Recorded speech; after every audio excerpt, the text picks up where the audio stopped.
En un movimiento realmente grandioso porque hubo muertos.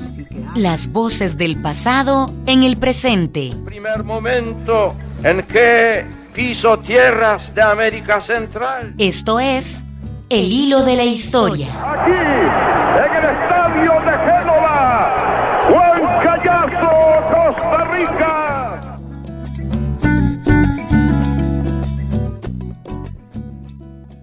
Buenas noches, les damos una cordial bienvenida a El Hilo de la Historia, el podcast sobre historia de Costa Rica que producimos en el Centro de Investigaciones Históricas de América Central junto a 101.5 Costa Rica Radio. En este episodio tenemos preparado un programa donde exploramos la crisis producida por el coronavirus en su dimensión histórica. ¿Cómo es que llegamos hasta acá y qué nos dice el pasado para comprender nuestra actualidad en este contexto inédito? En el programa de hoy buscamos responder a esta y a otras preguntas. Les saluda Seidy Salas y hoy estoy con mi compañero Randall Chávez. Tal y como lo anuncia Seidy, la crisis generada por la pandemia nos hace pensar de manera cada vez más en el presente y sobre todo a diario nos hace imaginarnos escenarios futuros. Nada es seguro en este contexto. Esta semana no sabemos si dentro de 2 semanas existirán más o menos restricciones para salir de nuestras casas. Y aquello a lo que constantemente se le llama la normalidad nos parece ahora, de manera paradójica, un recuerdo un poco lejano. Sin embargo, a pesar de la incertidumbre, algo es seguro. La crisis que afrontamos hoy y muchas de sus consecuencias tienen raíces y muchas de esas raíces están en el pasado. Hoy queremos hablar de esto con detalle.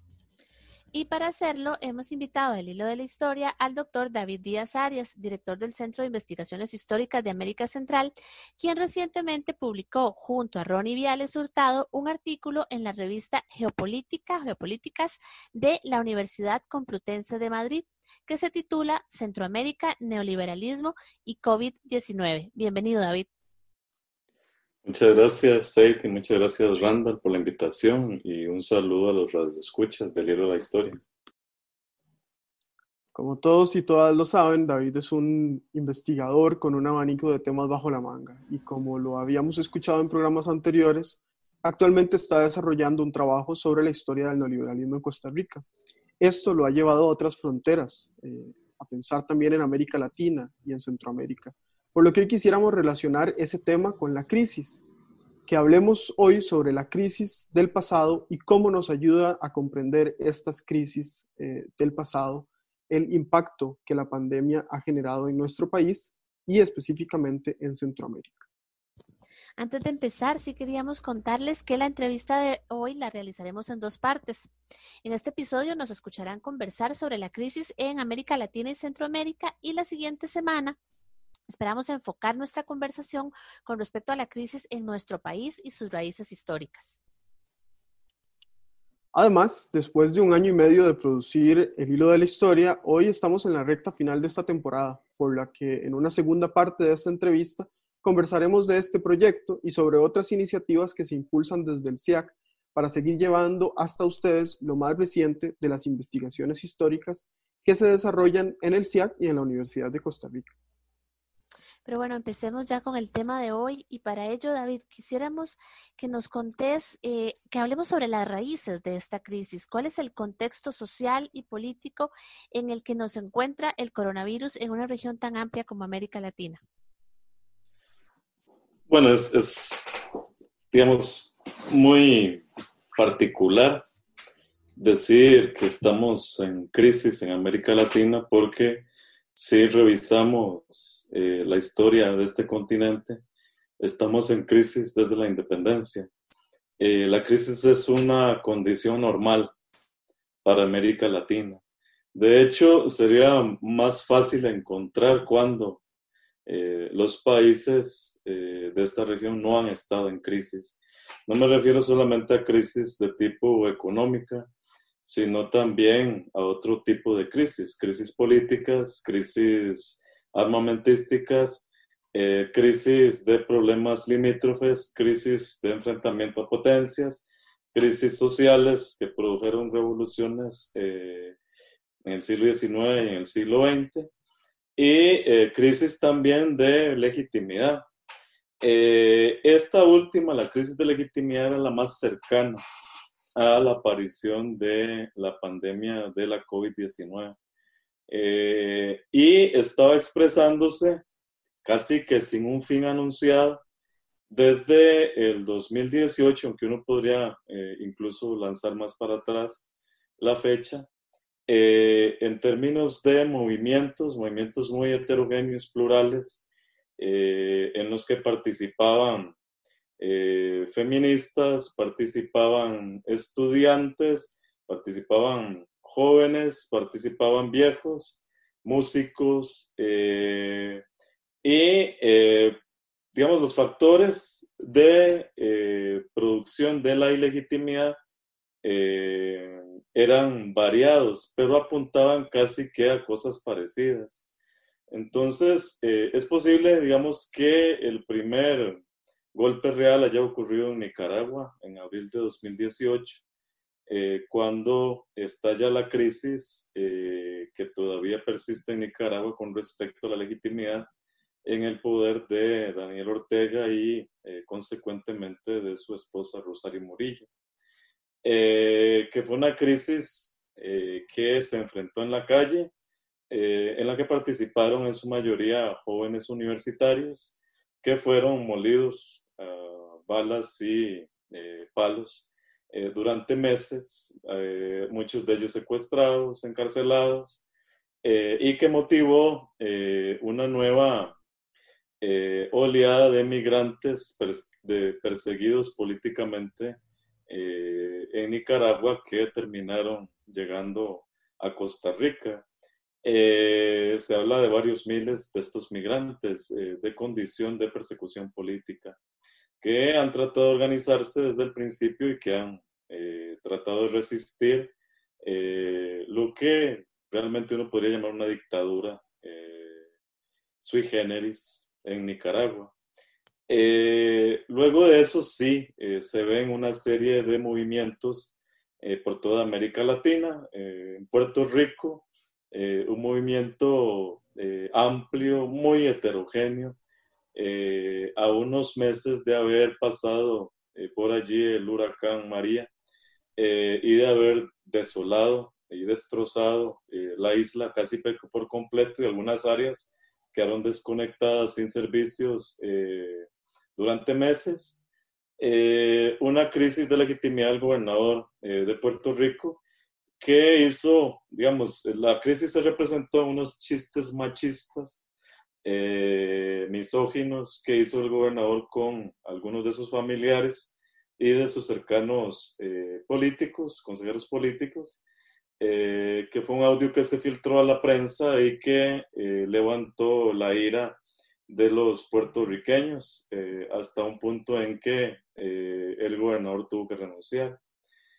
Casi al mismo tiempo estallan protestas en Chile. Inicialmente, otra vez, el inicio es un asunto meramente puntual, que luego se comienza a extender y el abanico puede terminar en una renuncia, como ocurrió en Puerto Rico, o en una represión absoluta, como en Nicaragua. En el caso de Chile, cuando llegó la COVID-19, todavía estaba alzada la población contra su presidente, y el motivo original fue un aumento en el boleto estudiantil en el metro, pero luego eso fue construyendo una serie de cadenas de protesta que se extendieron a cosas disímiles, como los recortes en las pensiones, o incluso pensionados que habían perdido todos sus fondos y debían subsistir a partir del alquiler de sus apartamentos o casas. Una protesta feminista muy importante que incluso provocó repeticiones alrededor del mundo. Luego eso se hizo generalizado. Estallan también movilizaciones en Argentina, que iba a tener elecciones presidenciales muy pronto. Fueron movilizaciones de distinto tipo, también feministas que reclamaban la legalidad del aborto y luego la protesta se fue extendiendo hacia las políticas económicas conservadoras y fuertes del gobierno de Macri, que terminaron creando otra vez un encadenamiento popular que en el caso argentino finalizó en forma institucional con las elecciones presidenciales de noviembre del 2019, que instituyeron nuevamente al peronismo en el poder. Otros casos también muestran que el continente estaba ardiendo de alguna manera. El caso, por ejemplo, de Ecuador. Un cambio en la forma en que se cobraba la gasolina a los transportistas motivó una oleada de protestas que asoló Quito y que incluso llegó a movilizaciones, grandes mareas de movilizaciones de indígenas que bajaron de las montañas y se enfrentaron con la policía y los toques de queda. Este es otro movimiento que tuvo que parar por efecto de la COVID-19.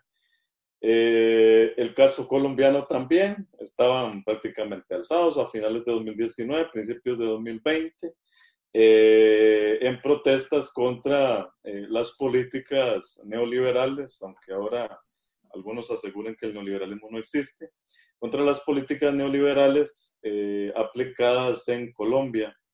Y otro movimiento interesante fue en Bolivia.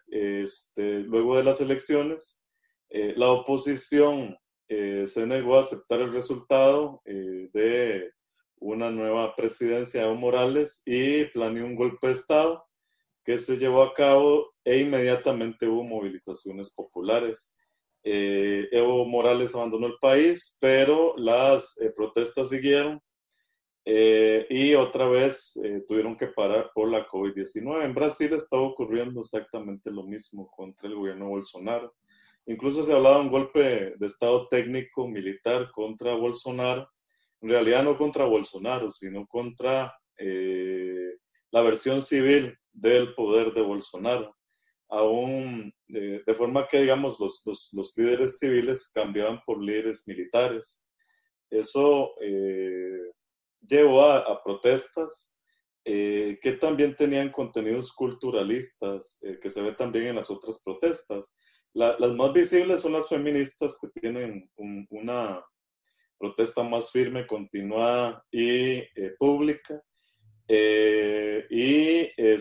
la par de ellas es que han ocurrido otro tipo de protestas a favor, por ejemplo, del matrimonio igualitario, a favor de enfrentar, digamos, los crímenes del pasado a partir del presente, de recuperar la memoria sobre las persecuciones. Entonces, son un abanico grande que permite visualizar que la crisis de legitimidad estaba corriendo de un país hacia el otro. Si uno quizás pudiera tomar todas las demandas de estas poblaciones, es posible que muchas de ellas estén vinculadas con, una ruptura cultural con el pasado. Si el pasado era patriarcal, dominante, elitista y antiminorías, estas protestas trataban de reformar todas esas estructuras. Y la otra era protestas dirigidas directamente contra las reformas económicas que se estaban desarrollando luego de que las izquierdas perdieron las elecciones casi en toda América Latina. Entonces, esta crisis era una crisis cultural, política, de legitimidad, tanto si uno miraba hacia el pasado como si miraba las posibilidades que deparaba el futuro. Y sabemos que esta crisis actual que atravesaba, digamos, otros contextos que de manera muy, muy exacta se ha sintetizado. En el caso de Centroamérica, parecía que había estado en el ojo del huracán a finales de la década, a finales del siglo XX, pero hay otros acontecimientos a inicios del siglo XXI y en las décadas pasadas que nos presentan una Centroamérica que nuevamente vuelve a estar en el ojo del huracán y que vuelve a estar en los principales medios de comunicación global, y que vemos que la crisis realmente ha profundizado estas otras crisis que ya existían. Yo justo estaba pensando con esto que nos decía David, que no es que esto se puso en pausa porque llegó el coronavirus, sino que todo eso subyace ahí, y en Centroamérica son como una crisis que va cayendo encima de otra. Una sobre otra, exactamente. Sí, el caso de Centroamérica, el historiador de Estados Unidos, Greg Grandin, había propuesto un ensayo que luego se convirtió en libro, que incluso fue recomendado por Hugo Chávez en algún momento como un libro importante. Greg Grandin planteó una hipótesis que era que Centroamérica había sido la zona, el taller, en que los Estados Unidos como potencia puso en práctica la estrategia que iba a utilizar globalmente después de 1945. Yo creo que ha pasado lo mismo a finales de los 90 y principios del siglo XXI. Centroamérica adelanta lo que va a ocurrir en América Latina o lo que está ocurriendo en América Latina.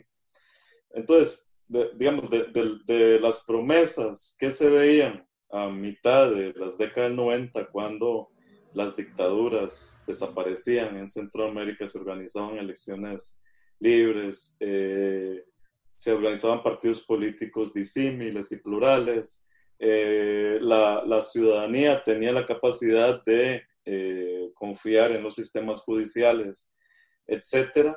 Esas promesas una a una se fueron otra vez incumpliendo y fueron abandonadas en la arena del tiempo o enterradas.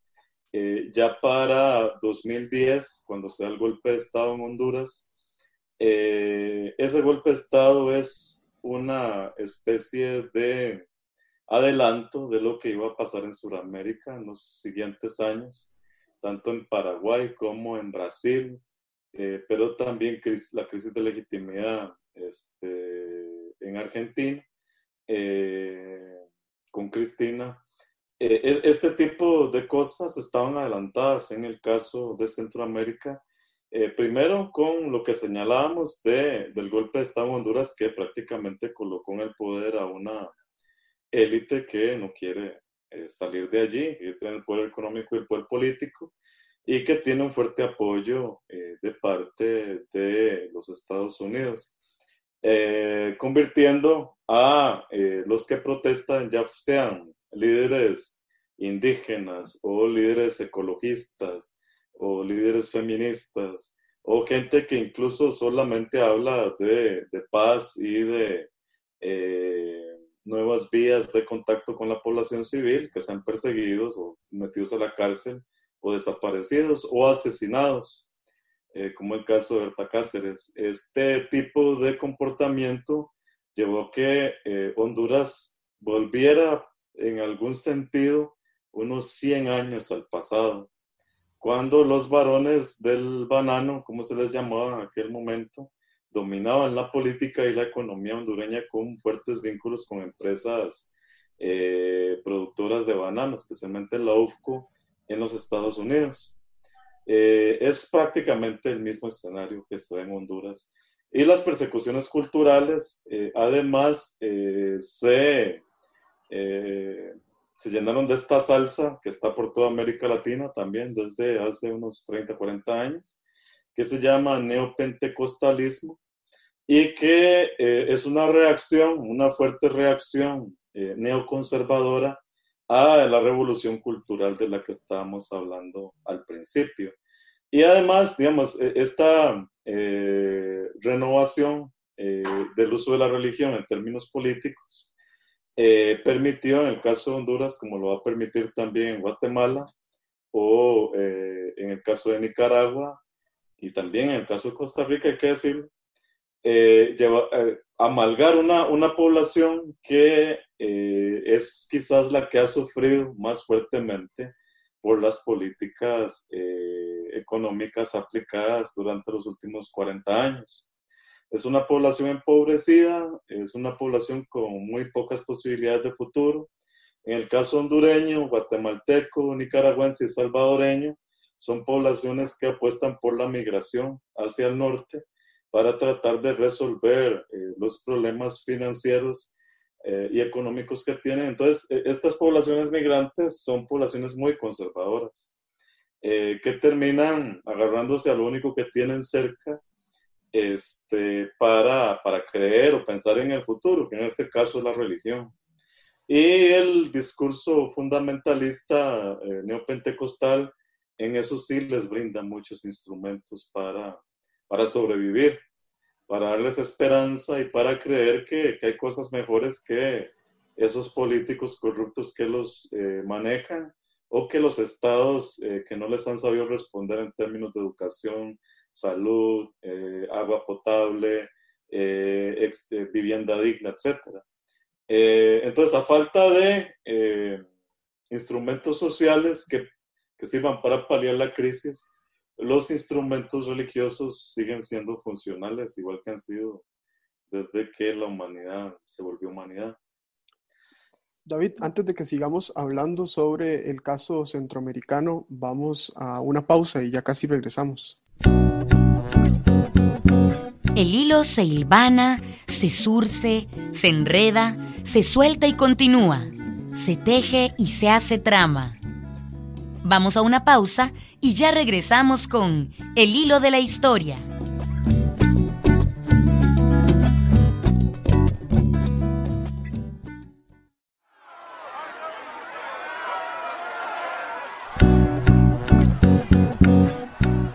Todos somos hilos en la trama del tiempo. Estamos de regreso en El hilo de la historia. Por mucho tiempo.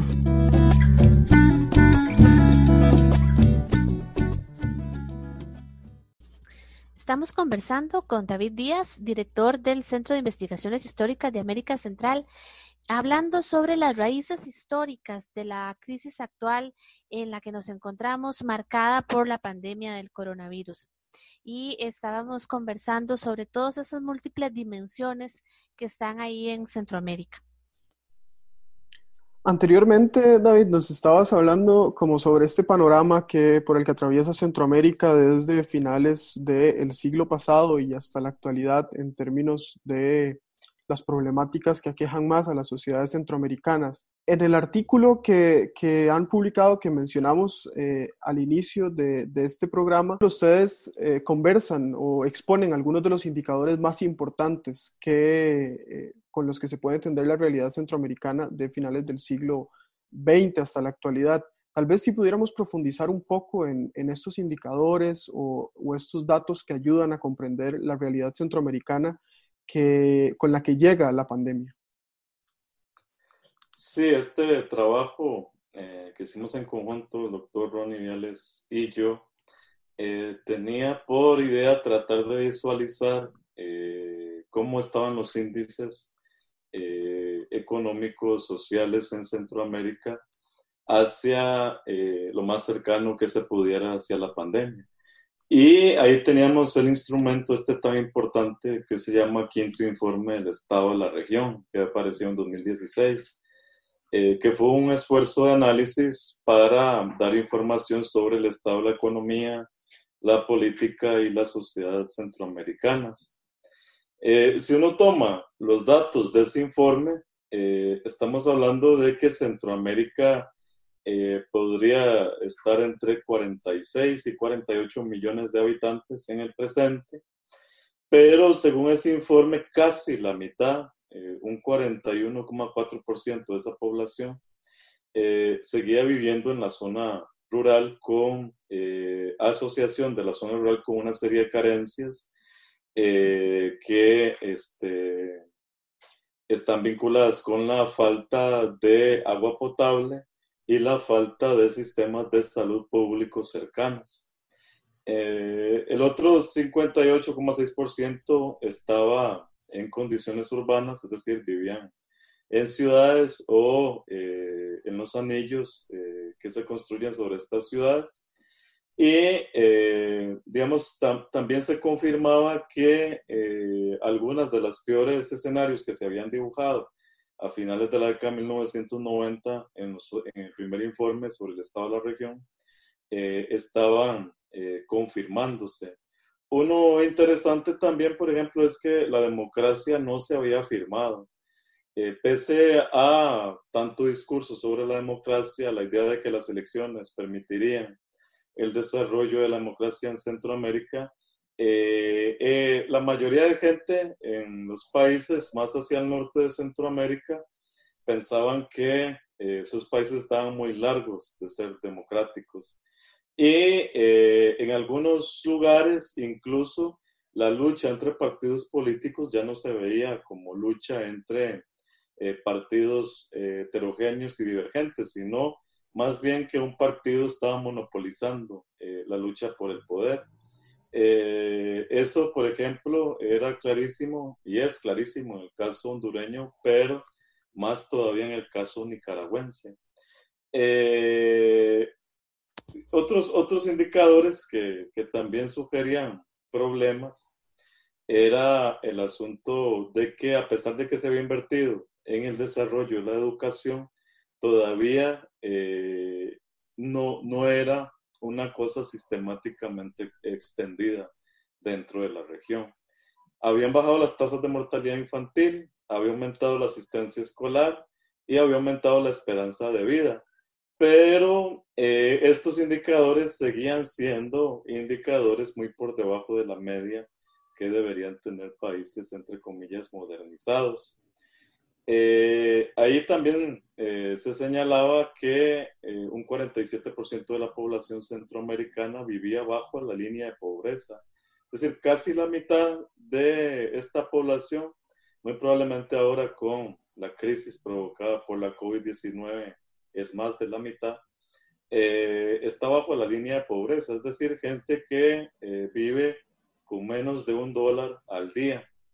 Y 18% de esa población estaba en la indigencia, es decir, gente que no tiene para subsistir, que mendiga o que vive de la caridad y que no tiene ni siquiera acceso a vivienda o a medios por los que pueda tener una vida un poco más digna.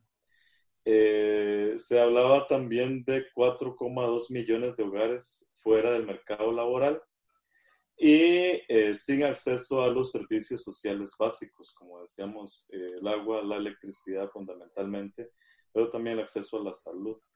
Es decir, en Centroamérica había avanzado un poquito la democracia y se detuvo.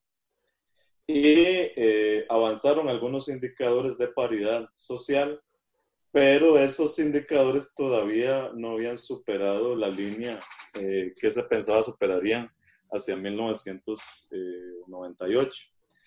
Entonces, estamos hablando de que seguía siendo una región muy desigual, una región con extensión de la pobreza y de la pobreza extrema. Incluso si uno quitaba, por ejemplo, Panamá y Costa Rica de la ecuación, que eran los referentes, digamos, de desarrollo de Centroamérica, se volvía peor los índices hacia el norte de Centroamérica. Es muy posible, como se ha advertido, que estos índices hoy estén todavía peor por efecto de la pandemia. Y bueno, precisamente estaba pensando con lo que decías antes también de la población que está migrando en las grandes caravanas que vimos también inmediatamente antes de que estallara esta crisis, estas caravanas de gente desesperada buscando irse de Honduras, irse de El Salvador, de Guatemala, tratando de escapar de esa situación, ¿no? Y queríamos preguntarte precisamente ¿a qué responden estos indicadores económicos y cómo lo vinculamos con el modelo económico que es precisamente el que ha estado provocando estas situaciones? Bueno, sí, el modelo económico que ha persistido es un modelo que pone énfasis en la apertura comercial. Y en eso no hay diferencia, se hable de que fueron países gobernados por izquierda, por ejemplo El Salvador, con el Frente de Farabundo Martí, durante varias administraciones, o en el caso de Nicaragua, gobernados por los sandinistas o por los liberales. En términos de estrategia económica, eso casi no ha variado. La única diferencia es que mientras la Venezuela de Chávez fue fuerte en términos de dinero, Nicaragua y El Salvador sacaron una tajada de esa condición. Y con esa tajada pudieron ayudarse a elevar ciertos índices sociales y a mantener un caudal electoral importante, especialmente en el caso nicaragüense.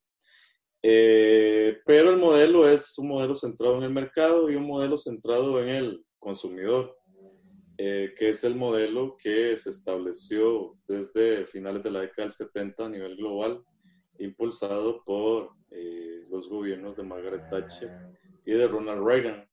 Y es un modelo que además se nutrió a finales del siglo XX, en el caso de Centroamérica, con lo que se llamó la Iniciativa para las Américas del presidente Bill Clinton, que básicamente pensaba desarrollar espacios de libre comercio, pero no de libres personas, es importante subrayarlo, entre Canadá, Estados Unidos, México y Centroamérica. Y a partir de allí se plantearon una serie de pasos para llevar adelante esa liberalización. Son lo que conocemos como los tratados de libre comercio. Esos tratados de libre comercio, el que se aplicó para Centroamérica, que fue aprobado rapidísimo en Nicaragua por un congreso sandinista, fue aprobado rapidísimo en El Salvador, rapidísimo en Guatemala, rapidísimo en Honduras. En Costa Rica se trabó varios años, por lo menos desde el 2003 hasta el 2006 estuvo parado la discusión con respecto al tratado. Bueno, la discusión seguía, pero no su discusión en el Congreso, hasta que pudo pasar con el referéndum de 2007. Es la misma estrategia: apertura de fronteras para la comercialización, para el tránsito de mercaderías y para el tránsito de camiones cisterna. Esto, digamos, tratar de flexibilizar la legislación interna nacional para que pusiera los mínimos problemas a esa libre circulación. El problema es que esa libre circulación, digamos, en términos de visión teórica, funciona muy bonito. A mayor cantidad de oferentes, digamos, el precio mejora. Y los consumidores, siempre son vistos como consumidores en este mercado, podrían tener precios mejores frente a la competencia. Lo cierto es que Centroamérica es un área muy pequeñita, con empresas o espacios muy fáciles de poder monopolizar, que hacen que una vez que se abre el mercado, grandes empresas transnacionales los dominen muy rápidamente. Y eso dando como consecuencia que otro tipo de empresas, en este caso estatales, sucumban ante la fuerza de ese libre mercado internacional. Esto entonces, pues, digamos, ha tenido efectos directos sobre las poblaciones que se han visto empobrecidas más rápidamente, con poca capacidad de poder asumir sus deudas personales y familiares, y que hayan visto como una solución la migración hacia México, hacia Estados Unidos o hacia Canadá, pensando en que trabajando duro 24/7 en estos países podía tratar de dar mejor vida a sus hijos e hijas. Esto es muy importante. El migrante renuncia a su propia vida. Eso es muy importante. Es un sacrificio. No es que ellos estén buscando mejores condiciones para ellos cuando se van a trabajar de esta manera casi esclava a estos países. Están poniendo desde su perspectiva su vida para que sea mejor la vida de los que les proceden. Y esa ha sido la esperanza que han tenido esos migrantes, por eso envían tantas remesas a sus países de origen, hasta un punto, por ejemplo, en que en El Salvador representan una de las principales puntas del Producto Interno Bruto, en el caso de Honduras también y en Guatemala. Entonces estas poblaciones migrantes se vuelven en alguna medida las que movilizan las economías nacionales desde fuera. Dependen mucho de ellas sus familias de origen, pero también las economías de origen. Y la otra cosa que es también importante es la violencia.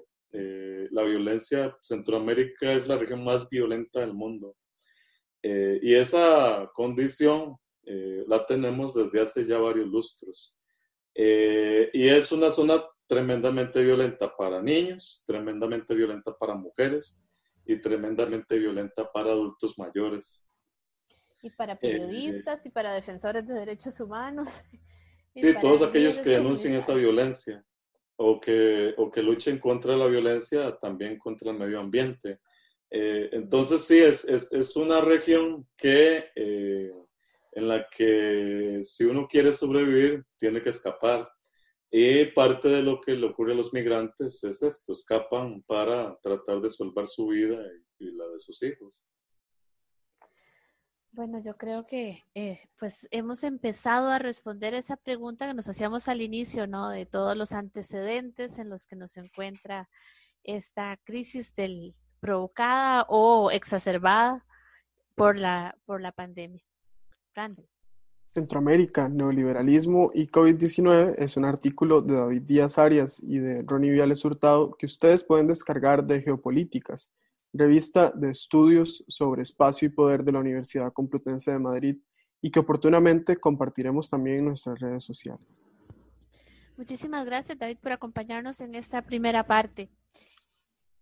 Y recuerden que pueden escucharnos también en la próxima semana, en nuestro próximo episodio, donde continuaremos conversando sobre la historia de la crisis, enfocándonos en Costa Rica, y profundizaremos en las raíces históricas de la crisis actual en nuestro país. También recuerden que pueden buscarnos en nuestras redes sociales como Centro de Investigaciones Históricas de América Central, CIAC, donde van a poder encontrar contenido de manera periódica. Cada jueves a las 2 de la tarde, el doctor David Díaz, quien nos acompaña hoy, conversa con investigadores e investigadoras que han impactado de manera profunda la disciplina de la historia en Costa Rica en Conversaciones con la Historia, un nuevo programa de entrevistas del CIAC que usted puede ver cada jueves a las 2 de la tarde a través del Facebook Live. Y recuerde que puede escucharnos en 101.5 Costa Rica Radio, en nuestra página web y también en la plataforma Spotify, con solo buscarnos como El Hilo de la Historia. Hasta la próxima.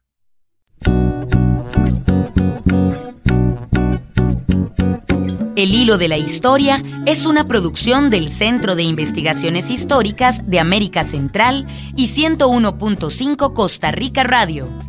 El tema musical que nos acompaña es de Wilson Arroyo. Te esperamos el próximo jueves a las 7:30 de la noche y te invitamos a seguirnos por redes sociales.